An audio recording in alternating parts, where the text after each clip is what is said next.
سنی تو تب جا کے ان کو سمجھ میں آئی. تو علی کے سامنے اگر رسول کو یا اللہ کو جھٹلایا جاتا اور وہ مرتد اس طرح ہوتے جس طرح سے آپ نے ہم پر ایک الزام لگا دیا کہ ہم اصحاب ثلاثہ کو اس طرح کے مرتد مانتے ہیں، تو مولا کائنات کام تمام کر دیتے، پھر وہ کسی سے نہ ڈرتے. مولا کائنات نے کبھی بھی ان کی زبان سے رسول اور اللہ کا انکار نہیں سنا ہے. ہاں بات ہو رہی ہے خلافت کے غصب کرنے کی، بات ہو رہی ہے کہ نبی کی جگہ پر نبی کے حکم سے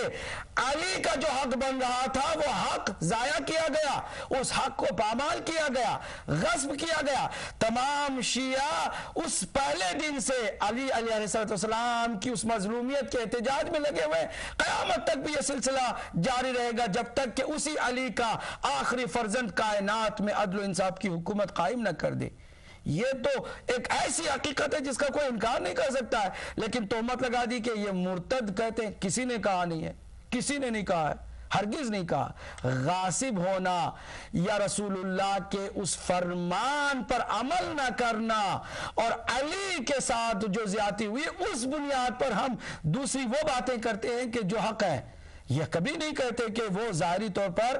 اللہ اور اس کے رسول کو جھٹلانے والوں میں سے تھے. تو پہلے ہی آپ کا صغرا غلط ہو گیا، تو پھر آپ جس پر عمارت کھڑی کر کے خیالی گھوڑے دوڑا کے کوشش کر رہے تھے کسی طرح ان کو ثابت کر دیں، اس سے کوئی بات ثابت نہیں ہوتی ہے. ہاں اب یہ جو سوال ہے نا آپ کا کہ علی اس آیت کے مصداق ہے، تو پھر علی نے کس سے جہاد کیا تھا؟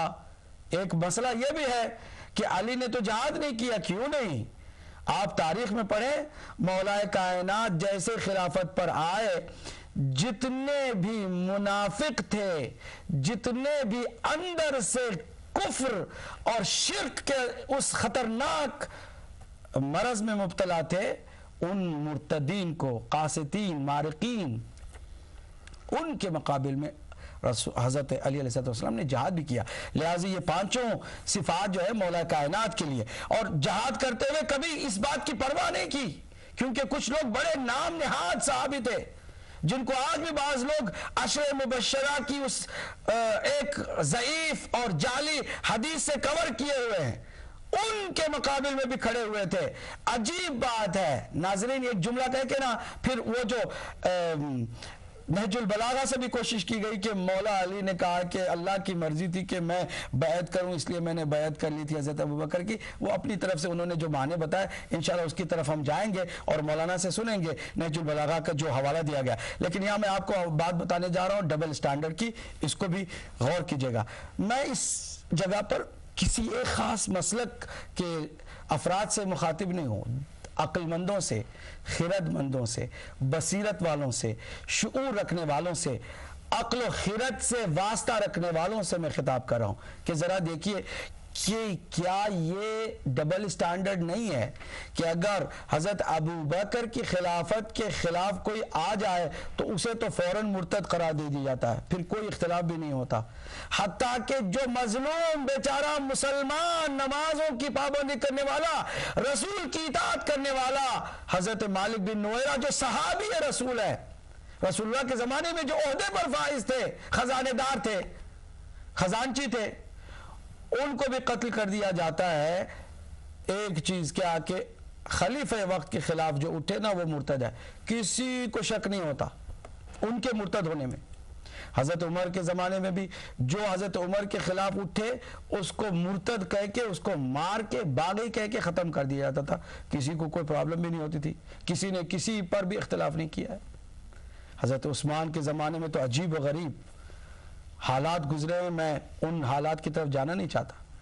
لیکن کیا وجہ ہے کہ مولا علی اسی اپنے اس سسٹم کے تحت بھی چوتھا خلیفہ آپ مان کے چل رہے ہیں، تو علی کے خلاف کوئی کھڑا ہو جائے، بغاوت کرے، مقابل میں آ جائے اور لگاتار زبان سے کفر جاری کرے، علی سے واضح طور پر بغض و عناد کا اظہار کرے، وہ نہ منافق ہوتا ہے، نہ کافر ہوتا ہے، نہ مرتد ہوتا ہے، بلکہ وہ صرف ایک اجتہادی غلطی کا مرتکب ہو جاتا ہے. یہ ڈبل سٹینڈرڈ نہیں تو کیا ہے؟ غور کیجئے گا، اور اللہ نے عقل دی ہے تو اس عقل سے استفادہ بھی کیجئے گا. اب جو شیخ جی نے نہج البلاغہ کا حوالہ دیا، آئیے دیکھتے ہیں اس کی کیا حقیقت ہے، کیونکہ یہاں پر بھی جو ڈنڈیاں ماری گئیں وہ اس سے پہلے جتنے بھی آپ نے پروگرامز دیکھے ان تمام پروگراموں سے تو آیا ہے، لیکن پھر بھی اس کی طرف بھی توجہ آپ کریں۔ جی مولانا صاحب۔ بسم اللہ الرحمن الرحیم۔ بہت خوبصورت ماشاءاللہ آپ نے گفتگو کی، اور کافی دلائل جو ہیں وہ اہل تسنن، اہل تشیع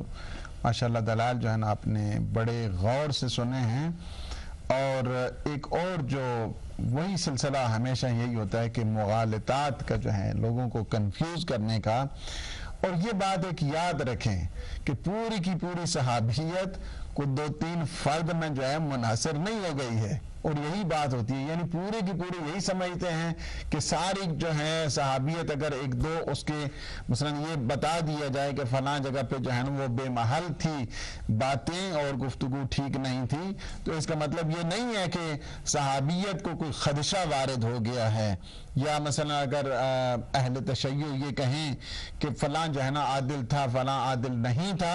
تو اس سے کوئی صحابیت میں کسی قسم کا کوئی فرق آ گیا، نظریہ صحابیت میں کسی قسم کا کوئی فرق نہیں آتا ہے۔ اور بلکہ پوری کی پوری اب صحابیوں کو اگر سارے جہد کے ساتھ مانا جاتا تو اتنی مصیبت نہیں آتی تھی۔ یہ جو خطبہ ہے اسی سلسلے میں کہا کہ اگر